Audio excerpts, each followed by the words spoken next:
When I handpicked them up, I did use some other equipment. It's not moving again. Try it again. Aha. I did use some other equipment, but my basis was notes and a clipboard. So if you look at the notes, you're obviously not able to see them, but all of these notes were written in pencil originally because he was like, guess what? You're working with alcohol washes. It's going to wipe everything off if you use a gel pen or a Sharpie because it erases with that.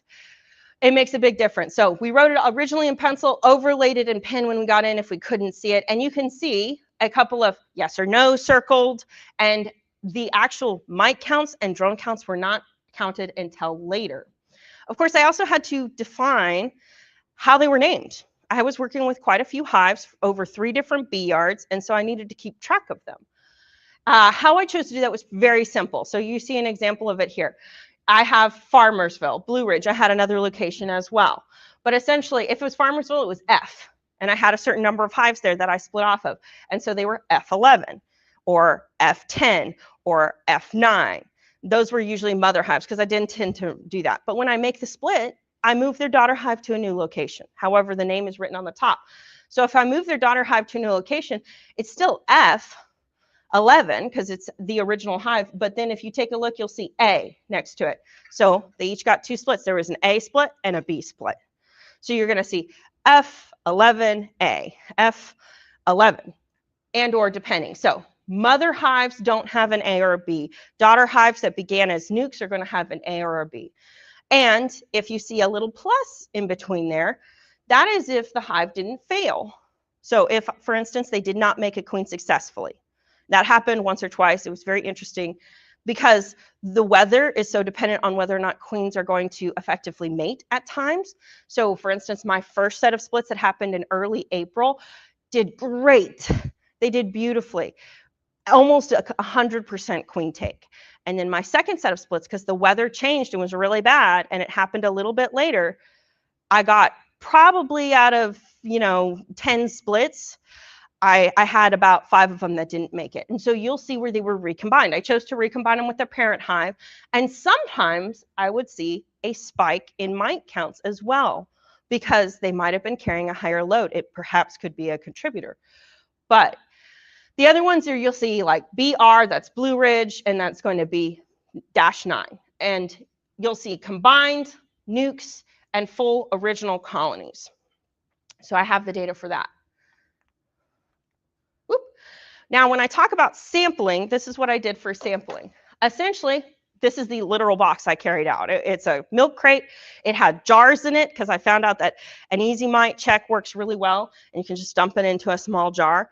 But essentially, for the drones, I took isopropyl alcohol, put it into a mason jar with a label on the top. Oh, moved twice. With a label on the top, which is difficult to see, but this is TXB, and then it's 6. TXB 6 with the date on the side, or TXB 0 with 620 on the side. And I would hand pick up drones into that alcohol because they die when they get into the alcohol. So I would hand pick drones to do that and cap them because that's by number. And then what I would do after that is I would shake them when I got into the house like an alcohol wash, put them onto a plate, and individually count the drones and individually count the mites. And part of the reason for this is because I talked to Zach, again, asking what was the best way to do this. And I proposed this idea, and he said, that actually works really well. If you put them in alcohol, the drone's body swells up with the alcohol, and the mites actually come off easier. So the delay was helpful in this case. So that is what because he told me that is how I changed a little bit. And all my workers actually were washed secondarily when I got back into the house. So all of them, I would take my easy mite check, I would pull my workers, which we'll talk more about in a second, and then they would go in a jar, and I would remix them whenever I would get into the hive, or into the house, excuse me. Part of the reason for that is air conditioning. It's hot. I do not want to be outside counting mites over a plate of alcohol whiffing into my face. I opened up an isopropyl alcohol jar and I went, oh, and I had like a flashback, post-traumatic stress. And I was like, I feel like I'm counting mites because just the smell of it reminded me of that so intensely. So I always took them inside to count them just because I felt like the accuracy was better when I wasn't under stress or exhausted and I had better, cleaner lighting and better conditions for counting. And it's worse than counting sheep. So you're sitting over a counter going 1, 2, 3, 4. So I hand counted every single alcohol wash for workers and for drones through this whole test. And I sometimes double counted them because I lost count. But it makes a big difference being able to properly categorize them. You'll notice it's in pencil because, again, if you put it in pen or Sharpie, it will wash off with the alcohol. It makes a big difference. For the workers, I followed a standard size because I did not want to hand pick up workers. This was agreed upon. I took the Easy Check alcohol wash, and I used the alcohol appropriately, and I filled up the bees to the same level every time as much as I could accurately. So I tried to get them about the same. And I can tell you, it's reasonably accurate. Between that first little line and the second little line in the alcohol wash, it's usually between like 250 bees and 300 bees on average. It does a pretty good job, which was very happy for me to know that they're giving me good information. So that was something that I enjoyed. Ironically, I knew how to do alcohol washes and I didn't as a beekeeper. Not often, not regularly. And so this gave me a very big crash course in how to do it very quickly. And it is straightforward. For those of you who haven't done it, essentially you'll take your alcohol wash, you'll pour in your alcohol, and you'll lay out, I used a piece of cardboard. It was literally this nasty old gummy piece of cardboard by the end of this, but you can use a piece of paper. And I took a frame, I checked it for a queen because you don't want to put your queen in there. I did always try to pull from where the brood nest was. So where the primary number of bees were, the youngest bees were going to be, because generally that's where, prior to this study, everyone believed that all basically workers that were loaded down with mites were normally going to be in that nest area. So I just followed the standard rules. And I'd hit it on that piece of cardboard and go pop, and I'd pick up the cardboard and shake it in there gently. And people who make it look easy, they've had practice. It's not as easy as it looks when you first do it. And there's just a little bit of guilt. Now, the other thing is you want to be very careful about whether or not you hit a queen. I did more than 100 alcohol washes on my hives over the 5-month period that this test was. I only got one queen, and it was the second to last hive. It was literally the second to last hive in that whole study. So the 98th one, or the 99 one, is the one that I killed a queen on. And I saw her, and I was like, no, and I tried to pull her out. It was too late. It did not work. So just be mindful. Don't be in a rush when you do this. But then essentially I put it in the alcohol wash, gave it a swirl, and then dumped it straight into, and the reason I used it is for the measurement, but I dumped it straight into a jar, and then I actually washed it, mixed it for the prescribed amount of time that they recommend on the Easy Check. I mixed it when I got back into the house inside its little ball jar, and then dumped it onto the plate. So I did the mixing in the second half to hope that the body swelled and more mites came off for an accurate test. Some of the questions that I asked on the sheets are what you see. For instance, I asked whether or not they have continuous brood. Well, continuous brood could mean anything from eggs, larvae, pupa. I said continuous brood counts even if it's capped, because there were times I didn't have young larvae, but I had capped because of seasonality. For instance, when we hit the dearth in Texas, a lot of times our brood just kind of drops off for a week or so. So I'd still count that. Or if I lost a queen, as long as there was still brood in the colony, I'd count that, because if there's brood, generally speaking, there's often mites under that brood still, and that's why I counted it. Whether or not it had a queen, it's going to affect whether or not you have drones. Whether or not you had disease in the hive. I always noted that because it's going to make a difference overall in the health of the colony. And other things like, did you remove bees from this hive? I removed bees during splits, so I wanted to make sure that I noted that I removed bees, because it's potentially going to drop your mite counts. This was really for my information. That didn't need to be in there because it was all just pure numbers about where the mites and the drones were. But having the big picture of what I was doing was helpful for me. It gave me better information about what I was doing and why. And it really made it valuable when I went to talk to other people about how to check for mites, how to do an alcohol wash, what's going on in the colony seasonally, and the differences, because I can look back at them and see when drone populations go up and down. I can see when they may have had a queen loss and how that affected mite populations about 2 to 3 weeks later when there weren't any baby bees hatching out. So it is really interesting to me. And also whether or not I put in treatment.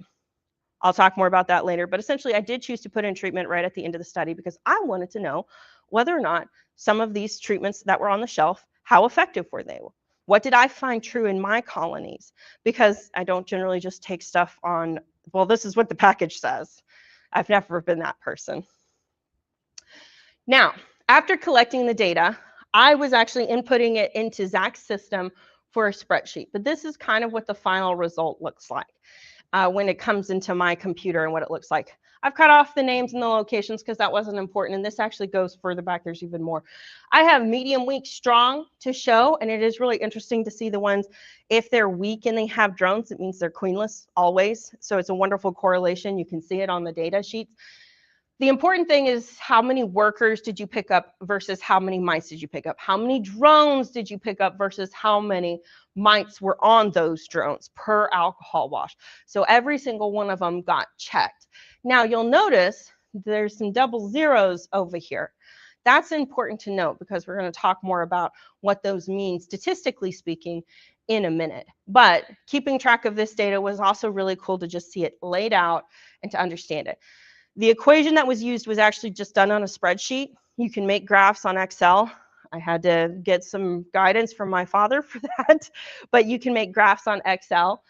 And I'm very grateful that he took the statistics class that I took because I had to get some memory joggers out. And that would be my father. But one of the things you have to do is consider the data. So obviously the data was collected. This was 5 months worth of work. And then I had to compile it and I had to do something with it. What was I actually going to do with it besides thinking it was interesting to look at? So I'm trying to find out, again, the question is, are drones carrying the higher load? Well, whenever you're collecting data or putting it in a graph, there's certain things you're going to do. For instance, massaging the data. Sounds a little weird, but it is an actual mathematical term. I'm like, I know this one from my class. This is great. I can finally use statistics once in my life.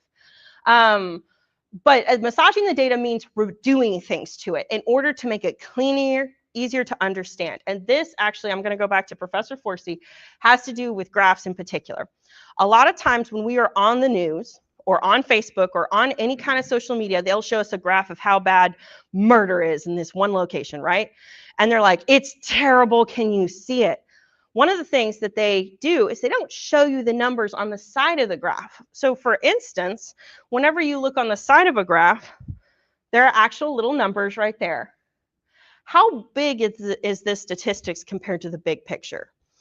And this is very important. So whenever you massage the data, you're making sure that this comparison bar is the same between your two data collection points. So essentially, this goes like, I'm going to make up numbers because you can't actually see them on there, but it goes from 400 down to 1 versus the next one goes to 80 to 1. And that's a massive difference. So for instance, if you're looking at those graphs that are trying to scare you as to how bad crime is or how bad things are going, you want to actually be able to see that profile bar because in the big picture of things, they may be showing you the 40th percentile rather than the full picture of the 400 percentile. And you can see that good behavior and less arrests are happening every day or something like that. Because they're not going to show you that. They're fear-mongering in part. And I don't want to do that. I want to make sure that my data is actually really good. So one of the things that I'm going to do is massage the data. I want to give you apples to apples. I want to compare the same thing. So I've removed zeros. I've removed outliers. I'm going to show you more about what that is. I've removed zeros. I've removed outliers. And I've calculated my equations accordingly. And the first time I did it, I made a massive mistake. And that's the reason I point out that particular little bar on the side is because I didn't realize I was looking at a 400, 600 percentile in comparison to an 80 percentile. And fortunately, a family member was like, did you notice this? And I went, oh, thank you for looking at that. And I found where the outlier was. Essentially, it's here. but I'll go back to that in a second. Comparatively, what was happening is, look at this. This is a 700 percentile right here. These are drones, and it spiked way up there. And then when you look right down here, this is workers, and you can't even see the rest of the drone graphs because it's so small, because it goes from 100 to 0. I'm like, oh, that's a big jump. That's not right. You cannot see what you're looking at because those outliers are throwing it off. And how many outliers were there that were throwing it off? Like 5 outliers, 5 bees total. And here's why. The test is whether or not drones are carrying more. So if you look right here, take a look at this. This is the drone test in July. I could not find any drones in this particular colony next to them. And so I couldn't find any mites to go with them because obviously there's nothing to wash in that particular alcohol wash. So it's a factor of 0. You go down here, look at the percentiles. You're going to see 250 versus 600. Ouch, why so high? How many drones was that collected off of? One drone and 4 drones. So on this data sheet, 4 drones were carrying 10 mites. Great for my study because I'm able to see, oh, wow, that definitely has an effect. But if I include it, it's throwing off all the rest of the data because it's not an apples to apples comparison. And then if I look at this, one drone is carrying 6 mites. That's where we're getting the 600% mite load on drones. It's one bee that's literally throwing this number off. And so we can't get accurate data from that. And so removing it, being aware of it is great, but removing it in order to get better data is what we have to do. So this is what it looks like when those big spikes are in there. It doesn't mean I didn't keep all the rest of the drone samples, but I had to exclude them because they were not helpful. So now I've excluded them. I've removed all zeros. I've removed outliers. So those one drone that's carrying 6 mites is gone. It's no longer in the data set. So this is what it looks like now. One of the things that I really appreciate seeing is actually what's happening time of year inside of these bees. When you take a look at it, notice I've got a couple little spikes here in April, and then there's a flat line right here as you go into the later half of April. Well, I can tell you what's happening right there. I split my hives in the early part of April, and I couldn't take good samples because the hives were all raising queens, and I had a bunch of virgin queens running around in there. So I had to limit my sample size right at that time. Now, of course, we're starting to see spikes again as you go through drones. It's starting to go up. April, May, June, July. What happens in the latter half of July usually? Our honey flow ends. It flatlines. It dries up. It gets hot. And guess what they do with the drones? They boot them all out. So their population literally disappears. And so no samples. I would open up hives and there's nothing to pull. I'd only be able to pull 1 bee or 2 bees. That's where you saw like the one drone that I picked up that apparently had 6 mites on him. And then in August, nothing. There just weren't any drones to sample. Not of a significant amount. It's like 1 or 2. I remember being very frustrated. But it was their time of year. This is actually a common starvation time for a lot of hives if you're not feeding them. It's a natural time they don't have drones in the hives. They usually get a little boost in drone population going into September and October months because we get a tiny honey flow at that time. But for the purposes of the study, there were effectively no drones. Now workers, slightly different trends. Obviously, you see a big spike, but this is the mite load on workers, really high, higher than the drones. And it's because there aren't very many drones in the system. And then again, flatline, almost nothing. Because I was splitting my hives. I was asking them to requeen themselves. The mite counts were actually really far down because these were small 3-frame nuke colonies at this time. And so even the parent colonies were down to like 2 or 3 frames.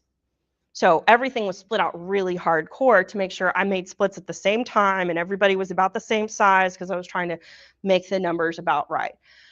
Take care of the hives in such a way that it was conducive to the study a little bit. After all, I've made the study work for me. Now I'm trying to make the hives work for the study. Now, you can start to see spikes because this is the worker population. Spikes, but it's still quite low. What's in the colony at this time are drones. Now it starts to go up. One of the things you'll see right here in August is even though they're still present in the colony, which drones were not, look at it going down. This is actually my mite treatments right down there in August.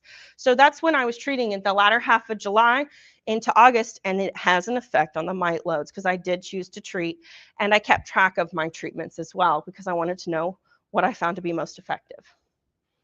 Now, this was the basic equation that was used to calculate the number of mites. Essentially, we are averaging them. That's all. We're wanting to average our numbers to find out what is the parasitic load per every test I did on all of the bees. So it makes a difference. This is it, the final piece of work put together so that you can actually see what's going on inside of the colony. Right here, you're going to see spikes. See, drones are in a blue color, and then the workers are in orange. So you're going to see spikes in April. Look at those worker loads, way higher. The drones really haven't gotten into the population as much. Flatline during that time, and then you start to see drones really pop into the population in April. They're way up there. Now, what I want you to take note of is it's at 80 percentile on that sidebar. This is an apples to apples comparison. So you can actually see the data clearer for lack of those outliers, for lack of the zeros, because it's going to give you better information. But you can see where all of these drones are spiking up, spiking up, spiking up as you go into July. And the workers are staying relatively the same. And then all of them tend to go down together. And that is because I have my treatments in, and I found them to be effective. So it's one of those things where you can actually see the data. So the question is, for the study, did we see a higher number of mites on drones?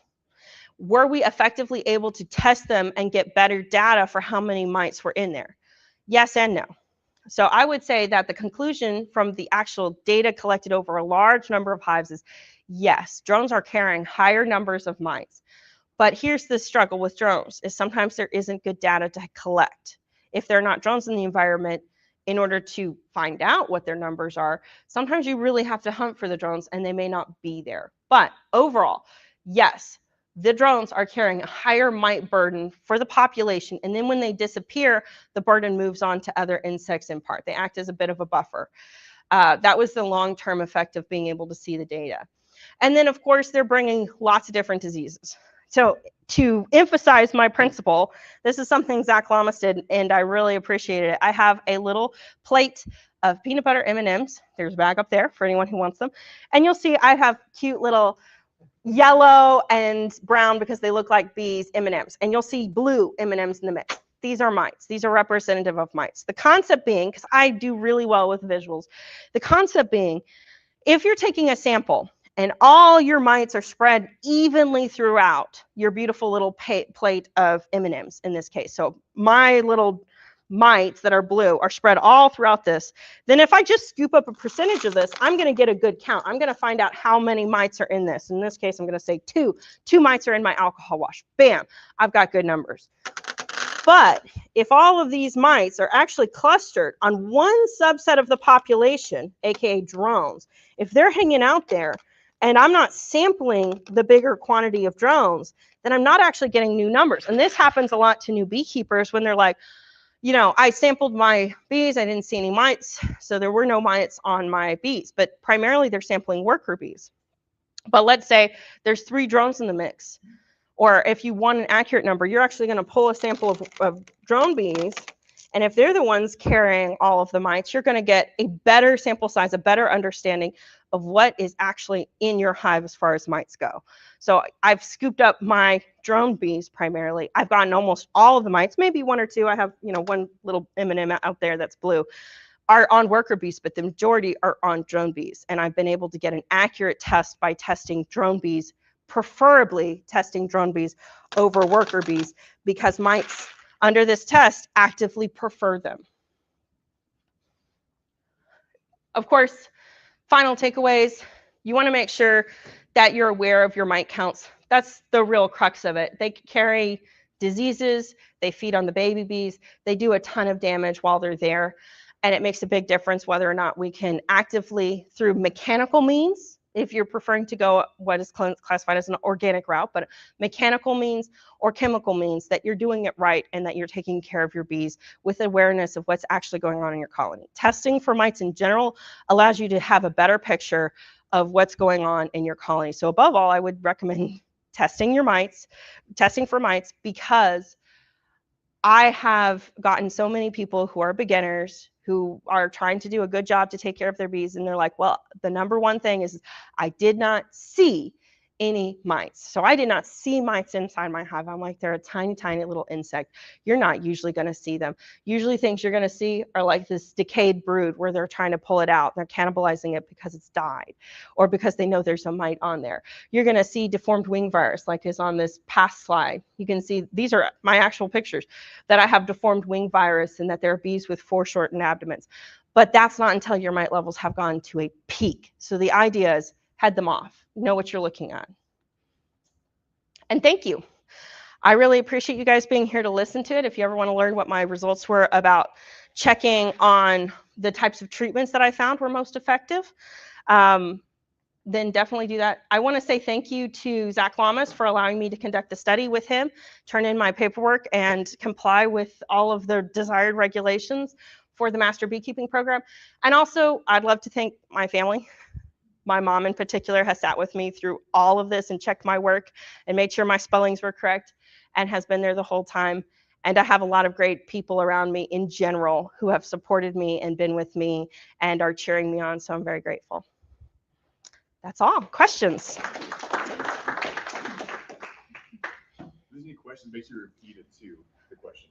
How many times did you, I saw April, like all the way, or not July, all the way across. How many times did you check one colony? Once per month. Just once a month? So the reason why you see a lot in July and April, because she asked how many times did I check colonies per hive. And I checked each colony once a month. That was just my standard rule. The reason you see so many checks during those is because I had all the nukes that I hadn't sold yet during those times. And I started selling them. And so you saw the numbers of actual tests drop down as you got later in the year.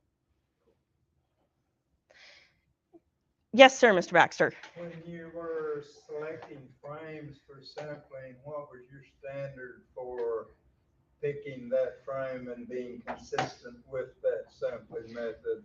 Uncapped brood versus uncapped brood, or what? So why did you pick the frame you picked for sampling? The question being, why did I pick the frame for sampling? Whether or not it had brood, capped brood, uncapped brood. So our data says that mites generally drop into the cell and hide in the food directly before they cap it. So about 8 or 9 days during their pupation cycle, or during their life cycle as a baby. Right before they cap it, and then once the bees cap it over, the mite emerges and starts feeding on that baby. Well, I sometimes only had the choice of brood. I always selected from the brood nest or the center of the brood nest. There were times I didn't have queens in the colony for long periods, for instance, when they were requeening. So I just took brood from the middle. So my goal was a brood frame, and one of the reasons for that is because whenever you do that mite test, when you slap the frame down on that piece of cardboard to shake it into your alcohol wash, if you take a whole bunch of old bees who are foragers, they'll just fly right off of that. You have to pick the young bees. So that is what I was selecting for. If I hit that frame and all the bees went whew and flew away, I knew this wasn't my sample size. So what I actually chose was brood. But alongside that, the frame had to be brood, but the bees had to fall down and show that they were young by not immediately flying away. So that was how I selected what frames I was going to do. Because also, if I hit that frame down and they all flew away, I couldn't get a good sample off of them anyway. So it had 2 reasons. Yes, ma'am. When you test, I'm just curious about this part. When you're testing and you're wanting to see how many mites are in drones, how do you test your ratio just on the drone if you want to do that? How do I test my ratio on drones? So that was with an alcohol wash as well, and then I individually counted them. So it wasn't quite the number of drones. I tried to get 40 drones every time. That wasn't always the case. Sometimes there was only 1 drone to find, literally. I hunted through the whole hive. I wouldn't normally give up. But how did I select the drones? I handpicked the drones that were primarily in the middle of the brood nest. I put them in the alcohol wash, and then I would count them individually. So sometimes there were less drones, but the idea was how many mites are on those less drones, because presumably the mites are also crawling on and preferring those drones even at that point. And some of the data, like those outliers I showed, where I had 600 percentile mite infestation on 1 bee, would testify to that truth. So even if I had less drones, the test would still potentially give me a result. So it was the complete set of numbers for the whole month and the whole year over several hives. So really, it was across the board of all of the hives that I was testing. And that's really what was helpful. Yes, ma'am. I'm trying to put a couple of things together. So the mites are preferentially parasitizing the drones, correct? That's kind of what you found. Mm-hmm. Excuse me. And then you mentioned earlier that your queenless colonies would have drones in them. Less or more. It depended on what stage they were at. So the question being whether or not my queenless colonies had drones. But go ahead. So yeah, so I'm kind of trying to put those together too.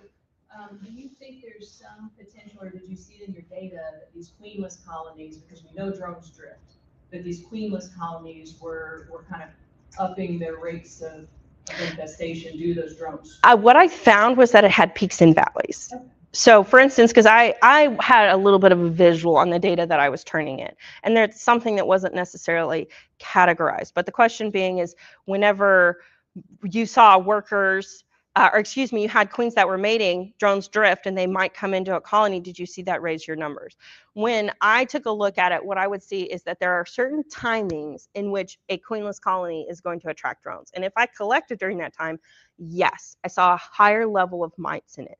But I also got a bigger sample. So there's a little give and take there. I got a bigger sample of drones. So that could be skewing the data. It's one of the reasons it wasn't a part of the study. However, there are times when they're raising a queen and they're really small that they don't have any drones. And it's just an interesting give and take. It's not the same throughout the board.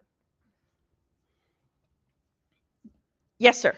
Just as a side note on handling the drones, did you ever actually notice on handling that you actually physically knocked the mites off the drone as you were handling it? So that's a good question. Did I, while handling the drones, did I ever physically knock a mite off while handling it? And the answer is I think those mites hold on pretty well. I did not ever see that. I did move quickly because usually I was on a time target crunch and I had to go quickly. So a lot of times I was not looking at the drone to see whether or not it had mites, unless it was on the top. So most of the time I was just like this. I was picking drones off the frame really quick and dropping them into my alcohol from another hive. So I'd usually be standing with the frame on the hive, alcohol wash right there going. So I wasn't looking. If they were dropping, they were probably dropping back into their original colony. But I didn't see any mites ever drop off during that study. Now, have I picked up a bee that usually has a mite that is trying to catch a ride? So mites have different timings. If they're feeding on their host, they're usually under the underplates, right at the base of the belly. But if they're looking for a new ride because this host is eaten out, they'll actually be on the top of the bee with their little arms out going, come over here. And because of that, if they're on the top, you are more likely to knock them off. And I've handpicked up workers and drones to show people mites and seen them come off. Oh man, that one dropped. So yes, in other experiences, but not in this one specifically. Any other questions? Yes, sir. In the colony that you have several drones and you are able to collect 40 drones, what's the methodology? You was looking for really new emerging drones, old drones, what type of age? So a lot of times, because the question being is, what age was I looking for the drones? How old were they when I preferably picked them up? And the answer is because I was running a lot of smaller colonies and a lot of nukes. At that time, when I first started the test, I picked up absolutely every drone I could get my hands on because most of the time I was under the 40 count. So I just picked up everything, which is probably a better sample in the end because I'm getting older drones and younger drones all at the same time. And I continued that process just to keep it the same, even if there was an abundance of drones. I just picked them up from all over. But I would usually start in the brood nest because most drones are inside the brood nest for around 14 to 18 days receiving lots of food. And so because that is where they're congregated, that's often where I'm picking them up. Yes, sir. So this is an interesting point that I'm considering and pondering your study, smaller sample sizes, smaller colonies, as opposed to an established colony. So I'm connecting in my mind, and I wanted to get your thought on, is the question being, if you're sampling small colonies that don't often have an excess, we'll say, of 40 drones, and you're removing those and killing those to do your sample, it's gonna take time, I would assume, for the colony to regrow, attract new drones, drift, and so on. So I'm curious if you would suspect that the worker load in your study may actually show higher than a real-world scenario. The question is, do you think your worker scenario may have been Skewed. negatively impacted on a higher number because it didn't have a large number of drones? So the question being, if I was picking up drones constantly, presumably the mites were preferably going to the workers, could that be skewing my data? And the answer is I don't think so. And here's why.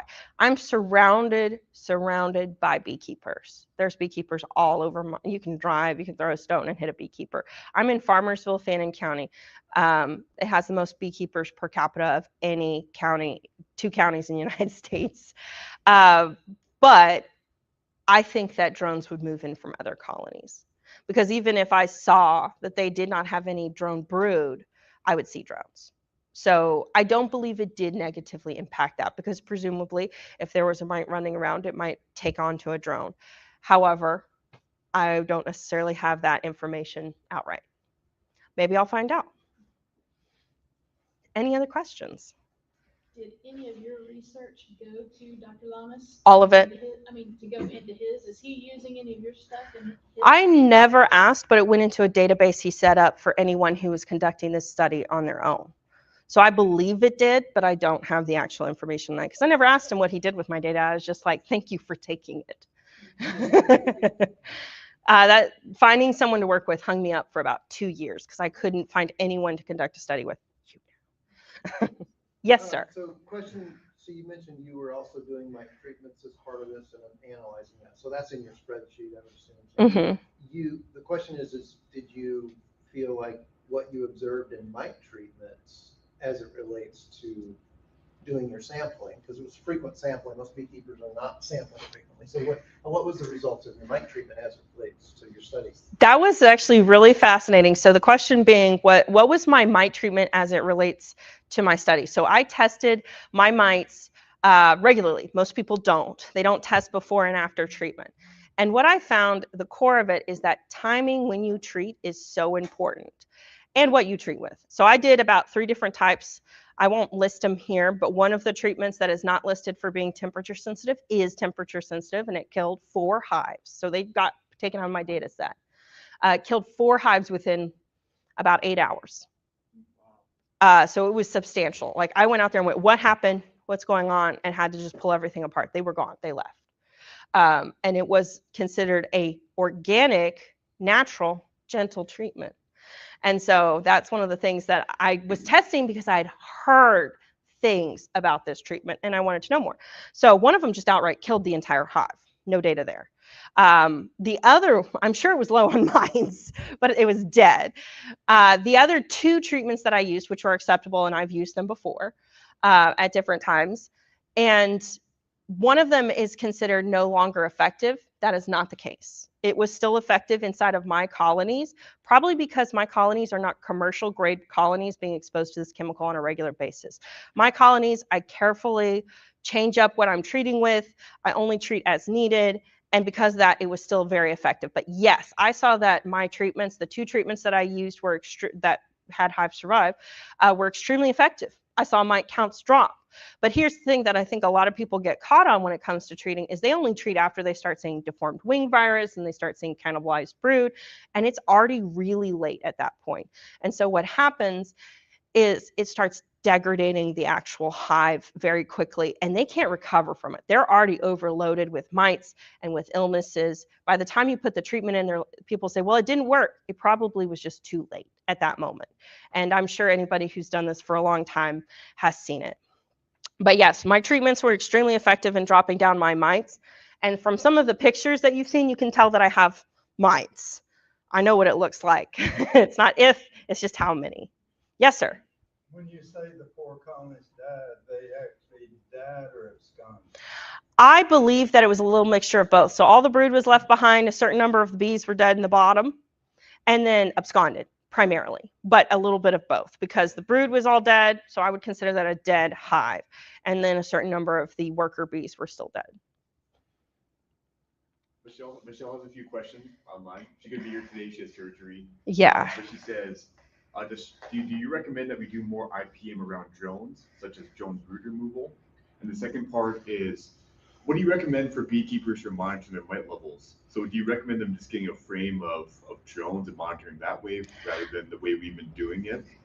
So Do we have a threshold for monitoring drones? should I repeat the question or is it on? Yeah, no, repeat it. So the question being how would be the best way to monitor drones or mites through drones? Would you recommend using a drone frame? Would you recommend doing alcohol washes? And I've actually done drone frames. I would say they're a good way, but they're not the best way because especially operator error. If you leave that drone frame in there and you leave 2 drone frames in there and they're bursting out drones all covered in mites, what have you done? You've just overloaded your hive with mites and a bee that requires an immense amount of resources and care. Now, drones are incredibly important. I like drones. Drones are great. But if you overwhelm a hive, because their balance inside the hive is naturally only a 10% inside the colony. So if their balance is off, you're going to make the hive unhealthy. If you're going to use drone frames, you must be diligent about removing them once they're primarily capped. And it is helpful at that point, but if you leave them and make mistakes on it, you'll kill a colony. I've done it. I've done it to 3 colonies because I was trying that method on 3 colonies and I wasn't attentive enough. So that's the thing is you've got to know what you're doing. Now with checking drone removal, I would recommend if you have a high number of drones and you're in the springtime, hand picking up 40 drones and doing an alcohol wash on them, I think will give you a higher ratio and a better number on what you have as an overall. And I'd recommend anybody who's curious to try it. But hand picking up drones to find out would be the way I'd recommend in an alcohol wash rather than a drone frame, if that answers the question. Could you just shake a frame of drones, rather than hand picking 40 drones? Shake a frame of drones? Well, there's not normally a frame just all sitting there. Sometimes there is. But Sometimes. That's kind of difficult. You're going to get workers in the mix, so it again skews your data. So if you're wanting to test drones for presumably better data because mites are preferring them, then just hand picking up drones does the best. Plus they don't sting and it's great practice. For monitoring the mite levels, should you be preferentially monitoring for drones rather than the workers? And then there was a treatment question too, right? Or no, I think no, she already answered that one. Yes. Was there any particular time of day where you saw more drones in the hive that you would specifically go in that time of day? So that's a great question. Was there any specific time of day that I saw more drones in the hive? Because presumably drones like to go out mid-afternoon to go out on their mating flights. That's the considered time, at least currently that I'm aware of. Maybe Dodie will enlighten me to that. But they're normally out in the afternoon. The answer is I went in when I had time. And guess what? I was never making time in the middle of the afternoon in 100-degree weather. It's always hot. And I am smarter than that. So I'd go out early morning or evening every time. And presumably, because I also knew that drones prefer to go out in the afternoon. Evening or early morning was the time I was working every single time, just because that's what worked for my schedule. So I didn't have too much variation. Yes, ma'am. So they were the same even in the evening as they were in the morning? So Like in the evening. I did not keep track of whether they were the same or in the evening or in the morning, because here's the thing. Sometimes I was going into different sized hives, some of them at different stages. I wasn't going to get a good, clear idea of that. So I don't know. But maybe I'll find out. How late were you checking? How late was I 6 checking? o'clock, 7 o'clock, 8 Well, it depends on when the sun was setting. Generally speaking, the last 2 hours before sunset. No earlier, because I was working. Just about supper time. That's when all the boys come home, right? Yes. So I have a question regarding, with this study, I think it would have been very helpful being able to monitor a particular colony from start to finish with really great sampling regimen and treatment assessments and all of that. So my question is, did you find that sampling the drones and a correlation of hive mites on those drones for colony, we'll just say colony A, 1A, translated into an unhealthy hive later in the year and or a dead hive? So if you're found hive mite load on drones early in the year, did that equate to health issues? Could you see the correlation? So the question being, if I found high mite loads on drones during the early part of the year, would it be a correlation with a lost or dead hive or a hive with very high mite counts later? And the answer is I did not find a correlation, but I would phrase the reason why being that I actually treated. And that's going to throw my numbers. So even though it was getting up, and I saw some high ones, like 31 mites in an alcohol wash, 60 mites in one alcohol wash. That one was crazy. That was a worker wash right at the end of the year. And it was right as I had started my treatments, but it hadn't been in for long. And so that hive, guess what? Survived, it did well. The mite numbers dropped back down. It had an approved mite treatment on it that is currently people are stepping away from because they believe it to become non-effective. Guess what? It's very effective still if you're not overdosing with it. If your bees aren't exposed to it constantly at overdosing levels. If you're not a commercial beekeeper who has to keep everything exactly the same and treat every hive exactly the same. I'm a hobbyist. I have the privilege of doing this a little bit differently. So follow up on this question, if you didn't treat. If I didn't treat, what would you expect? I would expect a higher level. So that was a good question. Yes, Higher level. I would expect a higher level of mites in general throughout the entirety of the hive and potentially loss. Because I talk about treatment, I don't like to treat. I treat when the threshold is actually a little bit higher. But I know that it has, if I want to go the treatment route, and I've been an all natural mechanical beekeeper. And I've tried different things as they've come out because I'm curious and I want to know how they work. And I couldn't afford treatments for the first 10 years of me being a beekeeper.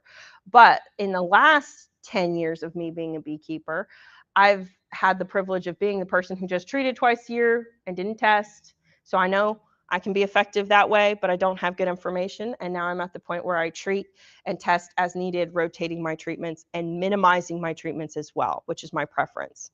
And I think it's made me a better beekeeper doing this study because I now have a better visual on my numbers. I'm not afraid to do an alcohol wash. A lot of beginner beekeepers are like, I don't want to kill 200 bees, but it really gives you excellent data. And that's the thing. So you're rotating your treatments using different products? I am rotating my treatments. I use different products. If I do it twice a year, there are different products twice a year, different mechanisms by which they operate, hopefully.